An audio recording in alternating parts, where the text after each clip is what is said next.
Welcome to the Deep Dive. Today, we're really getting into something that's been buzzing around the league. We're looking at all the whispers surrounding a true giant of the game, Travis Kelce. We've got sources here that paint a picture of a player who seems to be at a crossroads. And we're going to try and unpack what it all means. Exactly. And this isn't just about, one player's future. It's about connecting the dots. We're going to look at the emotional side of things, what we're seeing on the field, and then pair that with the hard data. The hook, really, the thing that got everyone talking was this one single moment during a recent game. It was almost cinematic.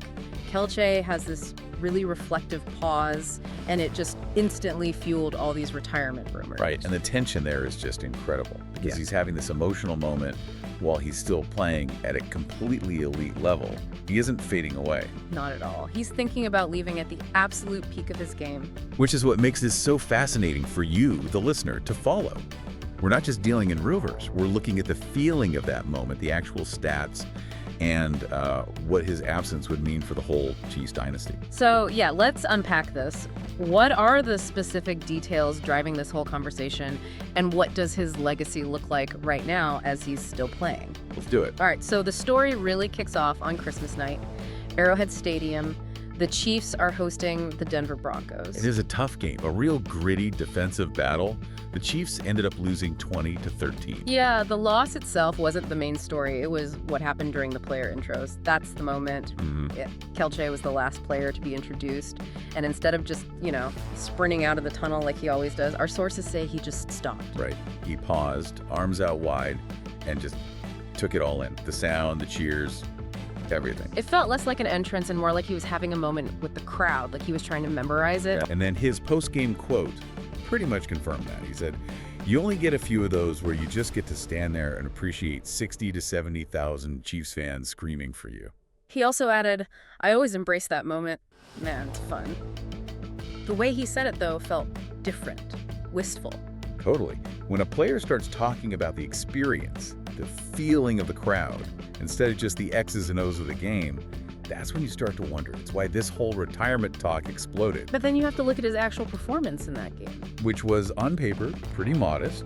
He finished with 5 catches for 36 yards. Not exactly a flashy outing for him. But that's a key piece of the puzzle, right? Because the reason his numbers were low tells you everything you need to know about how much defenses still fear him. Oh, absolutely. The sources are clear on this. Denver doubled him often. They committed 2 guys to him on so many plays. Which fundamentally changes the game for Patrick Mahomes.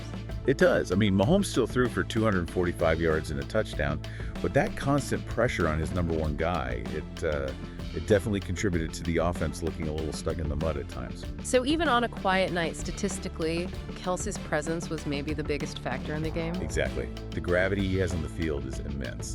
But let's pull the lens back from just that one night. Because the career data, the longevity, it tells a completely different story. It makes the idea of him retiring right now seem almost shocking. It's an overwhelming statistical argument against retirement, especially when you think about what his body goes through at that position. He was a 3rd-round pick back in 2013. And he just transformed himself into a 4-time All-Pro. It's the consistency that's just staggering. It really is.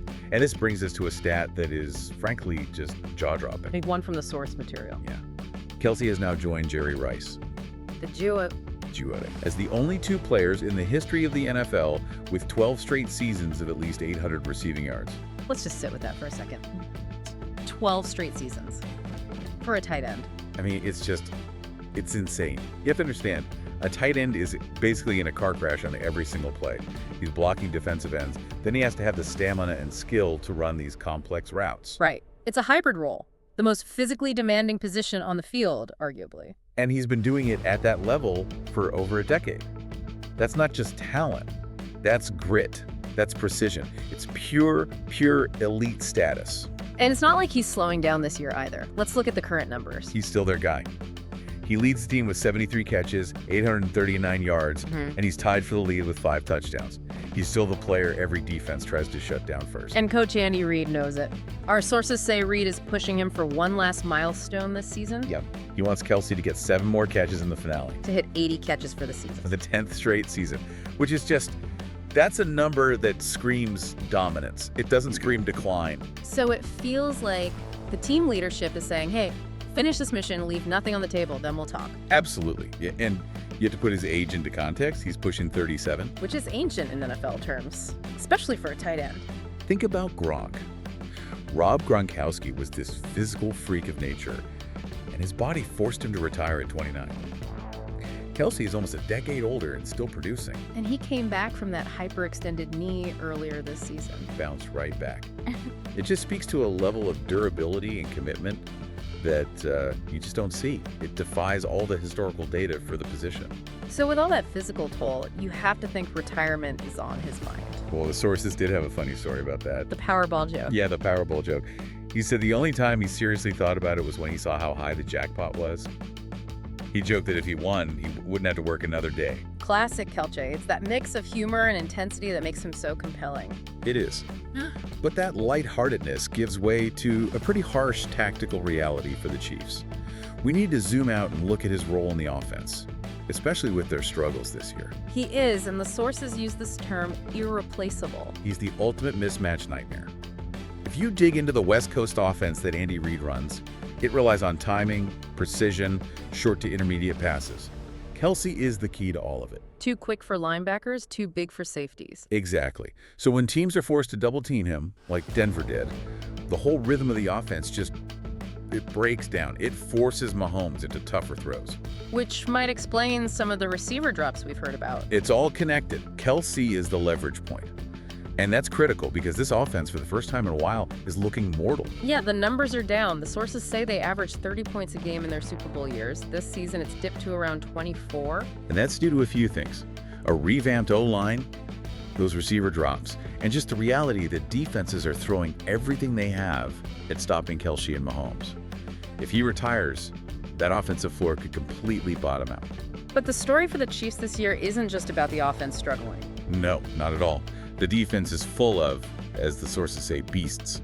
Led by Chris Jones, they're a force. They had 4 sacks in that loss to Denver. But that same game showed where they're vulnerable, that the secondary can be beaten. So it's a team with incredible talent, but also clear weaknesses, which just adds more pressure to this whole situation with their offensive leader. And when you talk about his legacy, you have to talk about the place where it was built. Arrowhead Stadium. Such an iconic venue. Built in 1972, it's the 3rd oldest stadium in the league. And it's famous for one thing above all else, the noise. Oh, the noise. It peaked at 142.2 decibels back in 2014. It's one of the loudest, most intense places to play in all of sports. And that's the stage where he had that emotional moment. He's now part of that stadium's history, right alongside the other Chiefs legends. Absolutely. You think of Len Dawson leading them to that Super Bowl IV win way back in 1970. Or the great Derek Thomas, the sack machine. Right. And those guys represent different eras. Dawson was the foundation. Thomas was that explosive, dominant era of the 90s. Kelce is the anchor of this modern dynasty. His retirement wouldn't just be losing a great player. It would be severing the link to this entire golden age. That's some serious historical weight. It is. And to kind of bring it all together, the sources gave us some insight from the people who know him best, some exclusive post-game chatter. Patrick Mahomes was quoted. He said, "Kelce is my guy, man," and straight up admitted the Super Bowls would have been a tougher road without him. I mean, coming from the best quarterback on the planet, that's a huge statement of just how much he relies on him. And then there's Coach Reid. He's usually pretty reserved, but he put it in very personal terms. Yeah, he just called Kelce a warrior and family. Simple as that. Setting that 80 cash goal for him feels like both a strategic and an emotional move. It's like he's saying, finish this last chapter with us. We also can't forget that Kelce is more than a football player now. His pop culture profile is... Really? Yeah, it's massive. It is. With the podcast with his brother, his dating life, he's a global figure. So if he steps away, it's not just a tight end retiring. It's a huge cultural personality